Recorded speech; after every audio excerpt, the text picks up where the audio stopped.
శ్రీమాత్రే నమః. ప్రేక్షకులకి ఆ లలితాంబిక అమ్మవారి యొక్క అనుగ్రహం పరిపూర్ణంగా కలగాలని మనస్ఫూర్తిగా కోరుకుంటూ మనం ఈరోజు చెప్పుకోబోయేటువంటి టాపిక్ ఏమిటి అంటే, ప్రతి లగ్నము లేదా లగ్నం తెలియని వారి రాశి వారికి అసలు ఎటువంటి శాపము అనేటువంటిది ఉంటుంది, ఎటువంటి యోగం అనేటువంటిది ఏర్పడుతుంది ఇన్బిల్ట్గా. అయితే ఇది జనరల్గా ఉండేటువంటి శాపము, దానికి సంబంధించిన పరిహారము వేరైతే, ఎవరికి వారికి ఇండివిజువల్ చార్ట్ బట్టి శాపము, యోగము, కర్మ ఇవన్నీ ఉంటాయి. ఎందుకు అసలు ఏర్పడుతుంది శాపం అనేటువంటిది అంటే బాగా అర్థం చేసుకోండి. ఇక్కడ మనమే మనంతట మనమే స్వయంకృప అపరాధము అంటారు.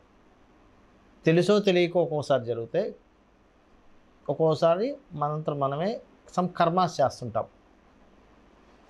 ఏమిటి ఆ కర్మాస్ అంటే, ఎవరినో భయంకరంగా తిట్టాం, మనసు బాధపడింది, చంద్రుడి ద్వారా వస్తుంది. అంటే మనకి ఈ జన్మలో మానసికమైన ఇబ్బంది పడుతూ ఉంటాం. ఏదో ఎవరినో కొట్టాం, కుజుడి ద్వారా వస్తుంది, మనకి ఇంకోటి ఏదో దెబ్బ తగలడం జరుగుతుంది. అలా స్పెసిఫిక్గా పలానా లగ్నం వాళ్ళకి స్పెసిఫిక్గా కొన్ని ఉంటే, మీ ఇండివిజువల్ చార్ట్ బట్టి కొన్ని ఉంటుంటాయి.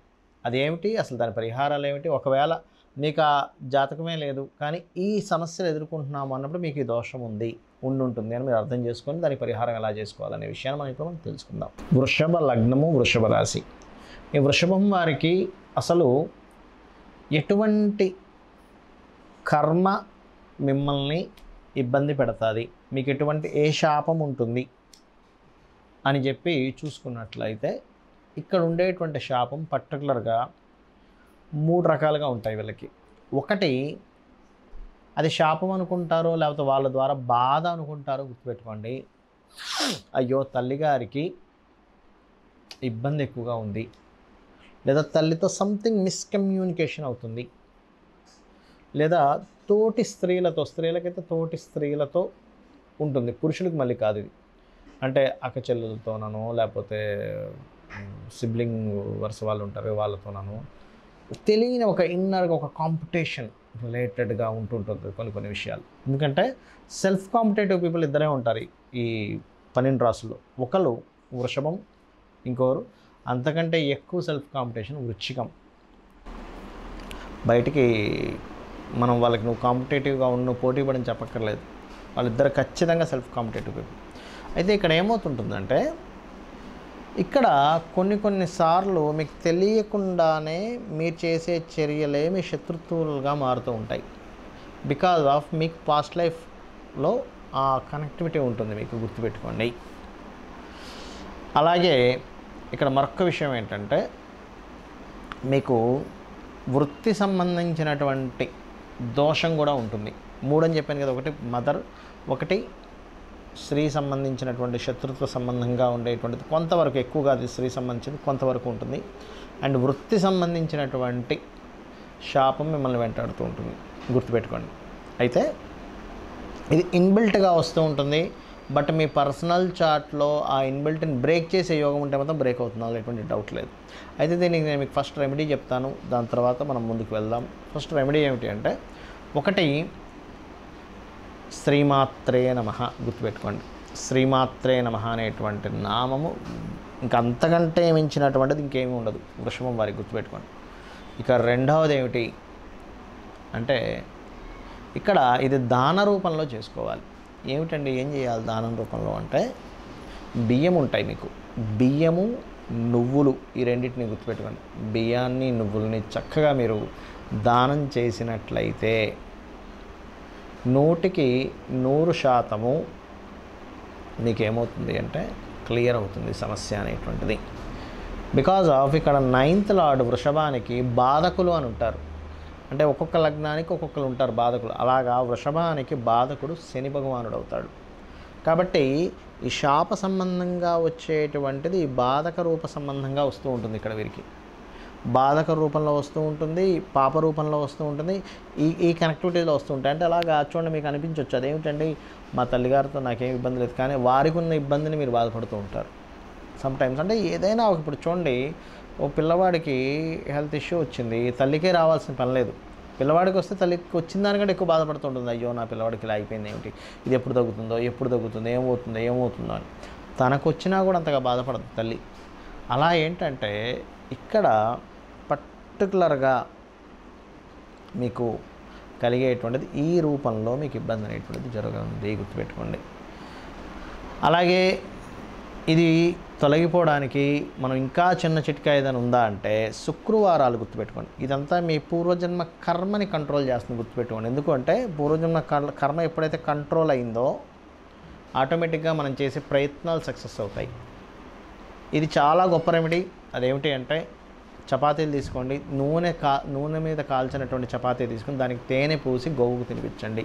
చాలా చక్కగా మీ పూర్వజన్మ కర్మ అనేటువంటిది తొలగిపోతుంది, అద్భుతాలు చూస్తారు మీరు. అలాగే ఇంకొకటి ఏంటంటే వీళ్ళకి గురుశాపం కూడా ఉంటుంది, దీనికి శనగలు దానంగా ఇస్తూ ఉండండి. ఇక్కడ నేను మీకు ఈ ప్రక్రియ చేసేటప్పుడు మీకు కొన్ని విషయాలు చెప్పాలి. ఇక్కడ నేను చెప్పిన ఇప్పుడు రెమెడీ ఏదైతే రుణ సంబంధించింది పోవాలనుకున్నాము, ఏమిటది అంటే ఒకటే గుర్తుపెట్టుకోండి. మీరు చేసే రెమెడీ పాయింట్ నెంబర్ 1, రెగ్యులర్గా చేయండి. నా మాట విని రోజు చేయండి.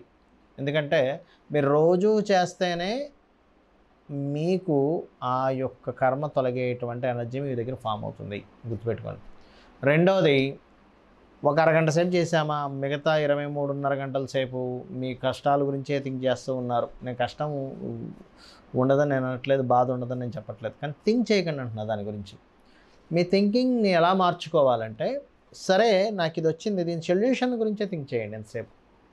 ఇది వచ్చింది, ఈ ప్రాబ్లం వచ్చింది, కానీ నాకు ఈ ప్రాబ్లమ్ని క్లియర్ చేసేది ఏమిటి? ఉదాహరణకి ఎవరికో అప్పు అయిందనుకుందాం. అప్పు తీర్చాలంటే ఏం చేస్తాం మనం? కామన్గా ఏదో అసెట్ అమ్ముతాం, లేకపోతే మనకు పెద్దవాళ్ళు ఎవరైనా ఉంటే పెద్దవాళ్ళ ద్వారా సహాయాన్ని పొందుతాము. లేనట్లయితే మనకు ఏదైనా ప్రాజెక్ట్ వస్తే ఆ ప్రాజెక్ట్ ద్వారా డబ్బులు వస్తే ఆ డబ్బుల ద్వారా నేను అప్పు తీర్చేసుకుందాం అనుకుంటాము. లేనట్లయితే ఆల్రెడీ ఇప్పుడు ఎక్కువ వడ్డీకి తెచ్చుకున్నాము, ఏదైనా ఒక చిట్ ఉంటే ఆ చిట్ ఎత్తేసి ఈ డబ్బులు అక్కడ ఇచ్చేసి చిట్టుని కట్టుకుంటూ వెళ్ళిపోవచ్చు, ఈ రుణం అసలు వడ్డీ మొత్తం తీరిపోద్ది అనుకుంటాం. ఇట్లా చాలా వేస్ ఉంటాయి.